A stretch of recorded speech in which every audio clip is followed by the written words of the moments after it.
ngantos Kanjeng Ratu Kalinyamat mapan wonten ing ngerti Donorojo kados ngaten. Suwau mapan wonten ing Landi Jepara. Nanging sakmenika kados ngaten kawontenanipun Kanjeng. Kakang Pemanaan. Matur nuwun banget. Mergo sing ngerti rasaku, sing ngerti uripku mung Kakang Pemanaan. Malah ing kene ora ana pawongan sapa wae mung sawiji. Sepisanan kang ing kono kepengin mangerteni kaya napa panguripan. Mung trima Kakang Pemanaan. Kakang Kula ing kene aku bakal sesulih lan Kakang Pemanaan. Kanjeng Ratu, kula boten antu-antu sesulih saking panjenengan. Nanging kula netepi darmaning kawula inggih tresna kaliyan Kanjeng Ratu Kalinyamat. Kakang Pemanaan, sampeyan teko sepisanan ana ing Gunung Donoroso. Kuwi wis dadi catetan ing atiku. Nyatane sing ngerti panelangsane uripku ya mung Kakang Pemanaan. Iki wujud sesupit menjangan kerawang tanpa nono luwe bisik kan Kepareng Kanjeng Ratu. Kakang Pemanaan, Kanjeng Ratu. sok sapa wae kang ing kono gawanane sesupit menjangan kerawang besok bakal dadi ratu ning tanah Jawa Kakang.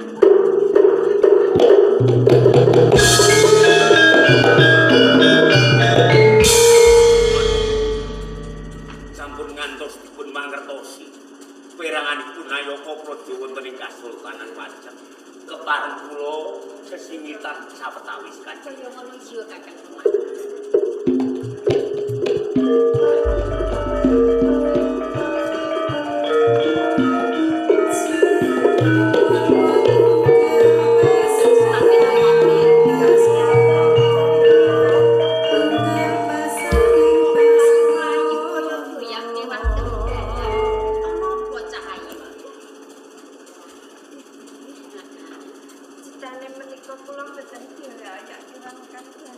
Lah terus Kula menika dipun oyak-oyak kelawan Kanjeng Sultan Hadiwijaya Pipi.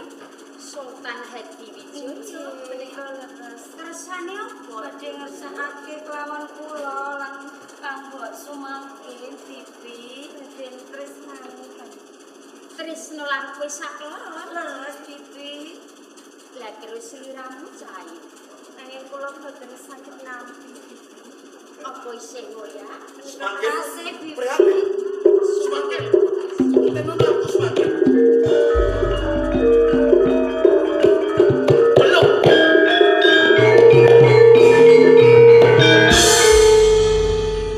Kaget panjenengan Yai. Pangapunten Pak Wiratu Kalinyamat. Yen pangapunten Bayu. Dene sampun sawetawis dalu. Kula mboten nate tuwi. Kaliyan kawijanipun Mbak Wiratu Kalinyamat sasaya migatosaken menapa ingkang dados panandhangipun Mbak Wiratu Kalinyamat. Yai Sultan, Paring jauh Mbak. sapa rumangsaku pawongan kang ing kono ngerti marang rasaku. Sepisanan wong sing ngerti marang penelangsane uripku. Ora ana liya Yai Sultan Hadiwijaya yo karepe. Ing nyata ing semono babar pisan ora Yai. Nanging ora apa-apa. Kang mbok trima, kang mbok ngerti.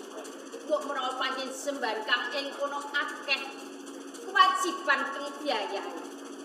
Panjer ngoyak-ngoyak semangkenan prihatin arep apa Yai Sultan? Pangapunten saderengipun Mbak Wiratu Kalinyamat. Ngantos kula mingkah wonten ing Donorojo. Tenanipun badhe kula pinanggih kalian Mbak Wiratu Kalinyamat. Dene wonten satengah margi kula pinanggih kalih sumangkin lan prihatin kagutut raos ing ati kula. Goro waleh punapa Mbak? Kula ngersakaken semangkin lan prihatin kula boyong wonten ing Kasultanan Pajang badhe kula pundhut garwa Mbak.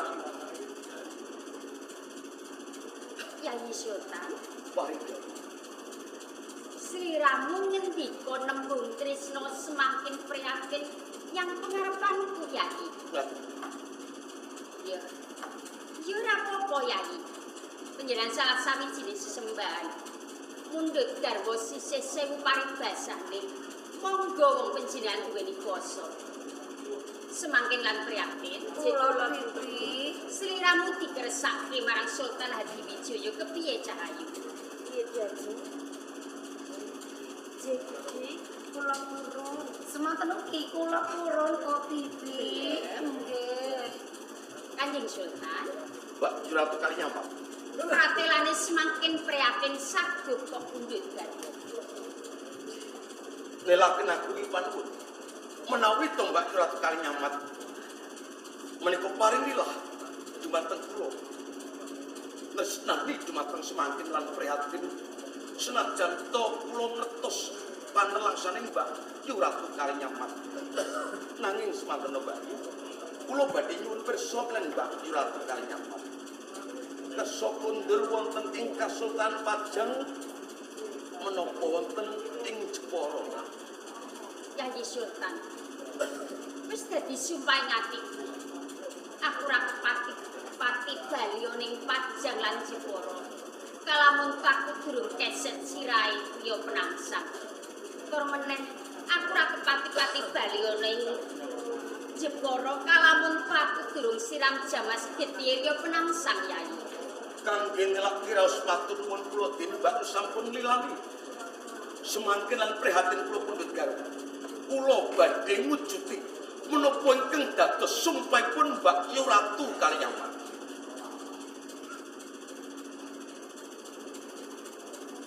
Kaya ngono iya. Ingsun Sultan Pajang Hadiwijaya paring yawara sayembara marang sapa wae kawula ana Kasultanan Pajang kang bisa nigas jangkane arya penangsang bakal tak ganjar siji alas mental loro bumi pati Kula Kanjeng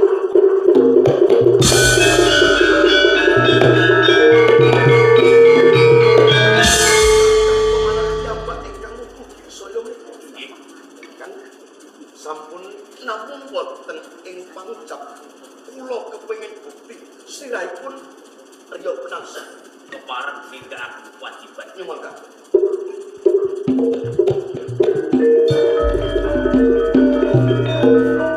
semakin prihatin lan iko Ratu Kalinyampat menawi mangke kakang menawi saged wujuti menapa ingkang dados sayembara Mbak Ratu Kalinyampat sampun ngatos sunggah kula ngagem semakin lan prihatin kula tenggo wonten ing Kasultanan Pajang. Assalamualaikum. Waalaikumsalam.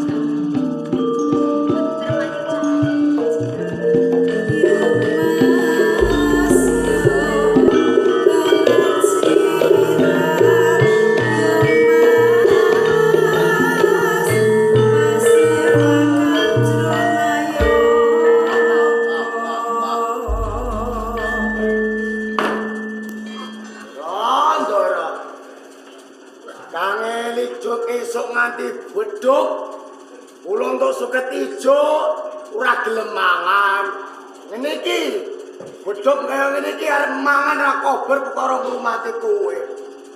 Wis sakitae gelem ra gelem penting diwenehi pakanan. Lan pakani lemu diamuk kuru diamuk ngangelo wong berak.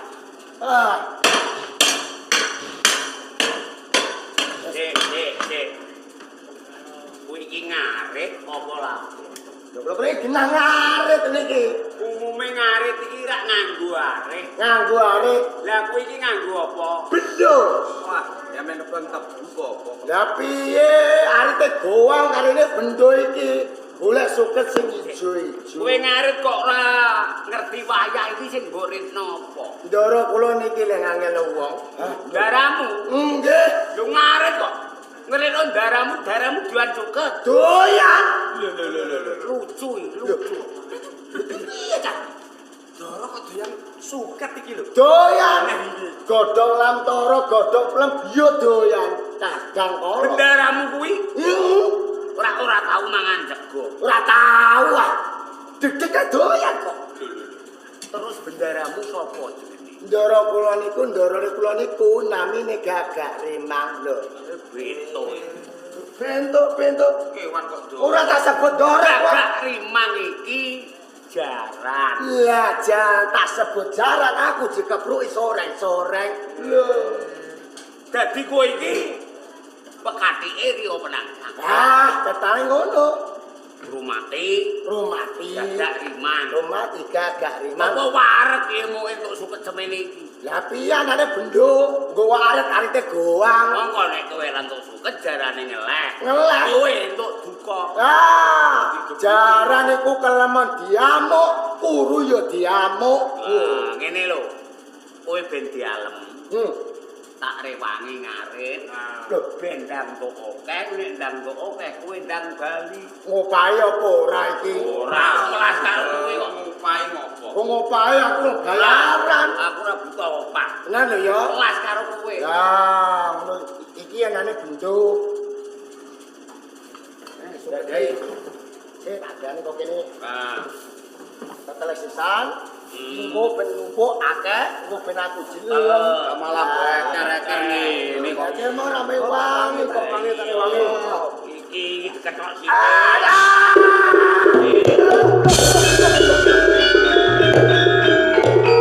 Iki piye malah diumpengku iki dununge? Lah iya, Lho.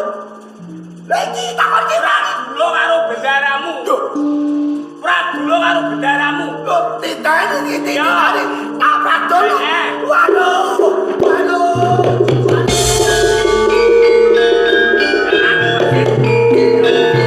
Kowe kudu siaga. Iki mung kanggo mancing. Rio Penangsang metu saka Datulaya Pajahan Jipang. Ayo tok.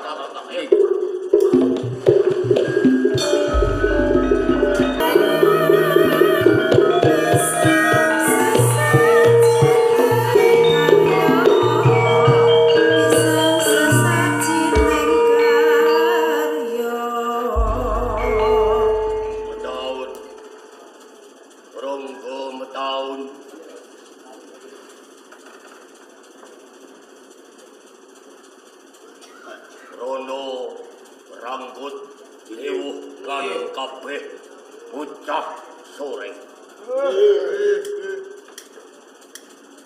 Rambung panjenenganku talak broto nindakake lelaku. Panjenenganku arso dahar bareng lan kabeh bocah soreng. Suko parisuko halaran kowe kabeh minangka dadi bau tengen lan bau kiwane Rio Penangsang. Kono Pak.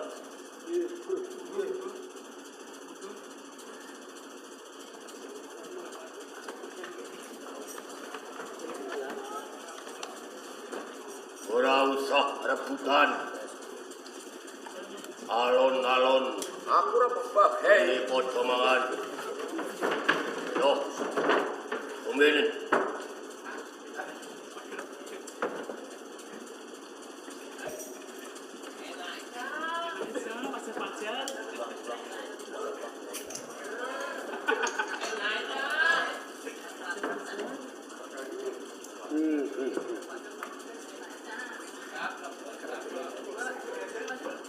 Ora usah padha songgorong riwuh lan pekewuh. Mangan sing kepenak.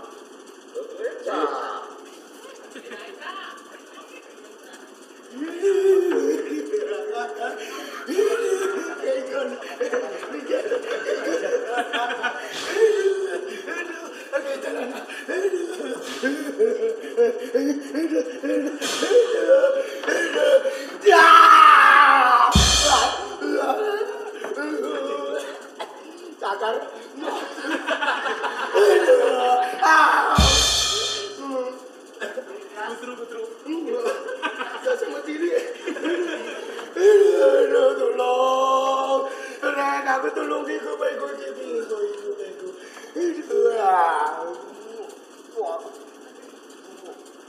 Pekatiku.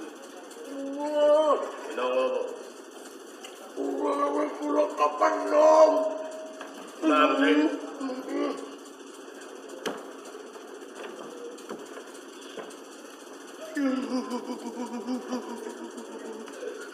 Kenapa?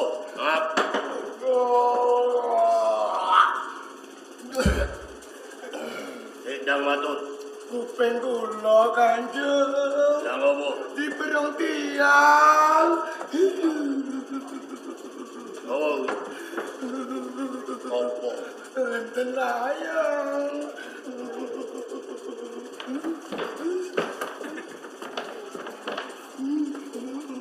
Selamat ya. Bocah Toren. Pengadik lepuk keling pantu soto. Gendang.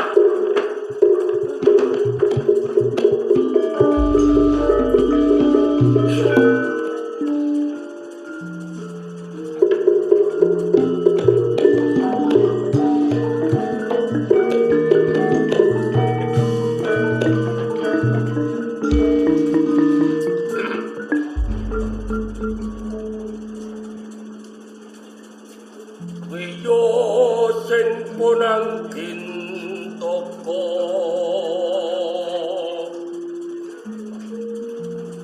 unjuk katur brengsang roko adipati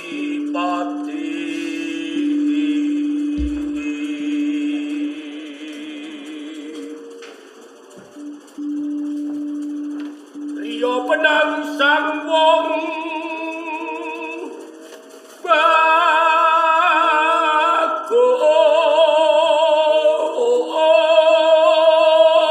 bagus kalembut dasar turasing wirya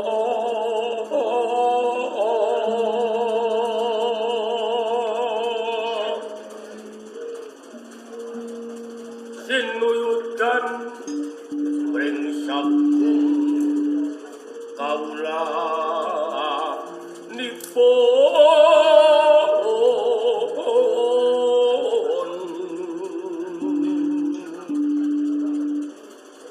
ambek belas brengsasompo pantes lampun den pundi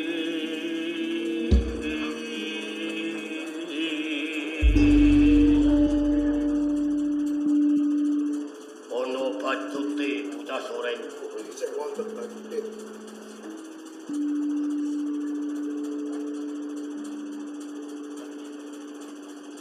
mung satitik cacati ropo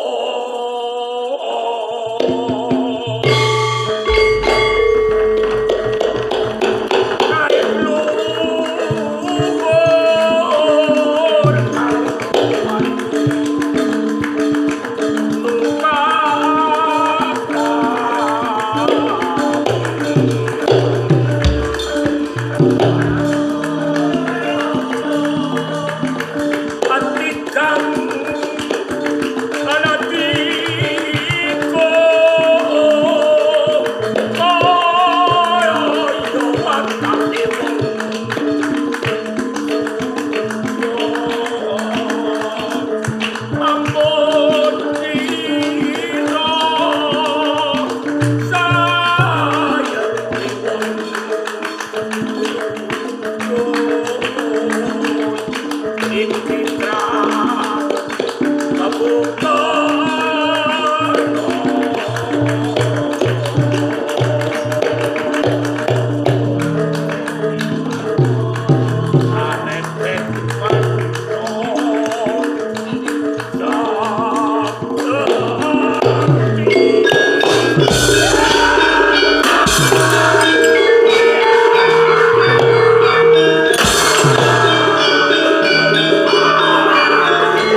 Wijaya, Adi Wijaya.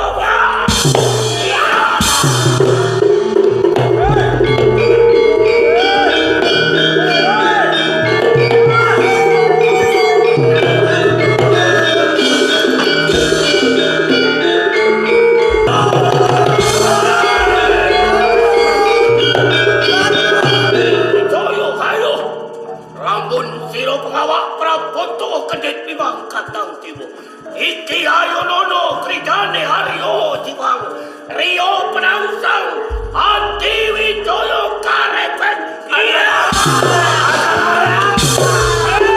Wijaya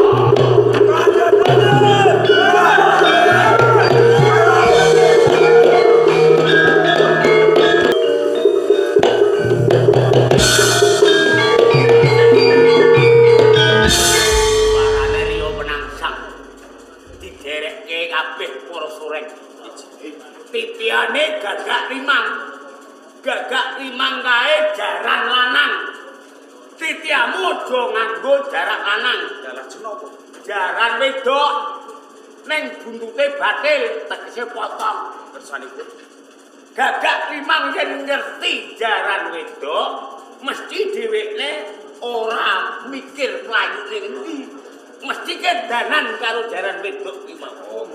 Engko gampang golek rinciane Rio Penangsang. Iki kawangan kae. Kawangan kae Penangsang wis bareng amuk. Ayo Rio Penangsang, kulon kali. Kulon kali. Kulon kali. Oi, pada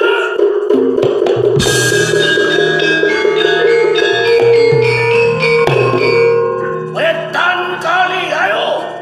Kulon kali. Wetan kali. Kulon kali. Wetan kali. Tak sabrangi lawan sore.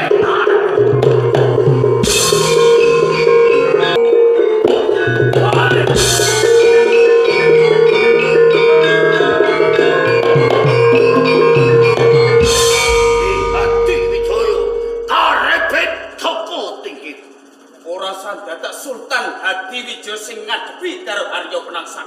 Cukup Danang Sutawijaya. Hayi wingi sore dadi serayane Adi Wijaya. Tanang ayo maju tabrakan Rio Penangsang. Jejel wajung.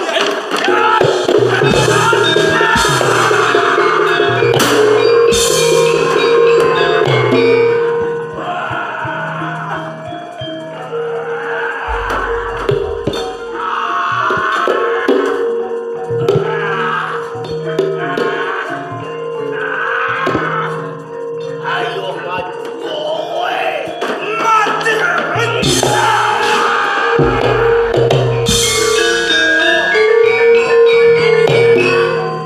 Danang pateni. Ayo. Mati Danang.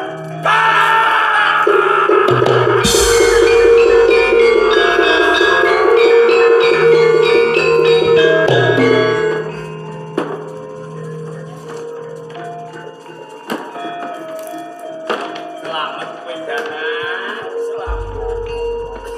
Wah.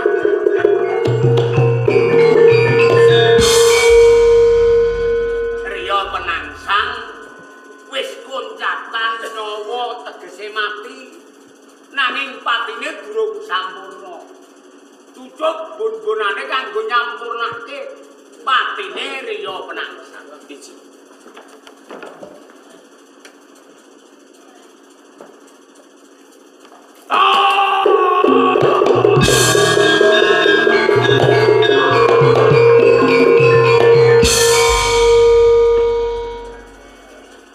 padha-padha wong Islam Rio Penangsang yo Islam aku kowe sekloron wong Islam aja nganti tega lan mentala nyawang kunarbane Penangsang ayo bareng-bareng dirukti sawetara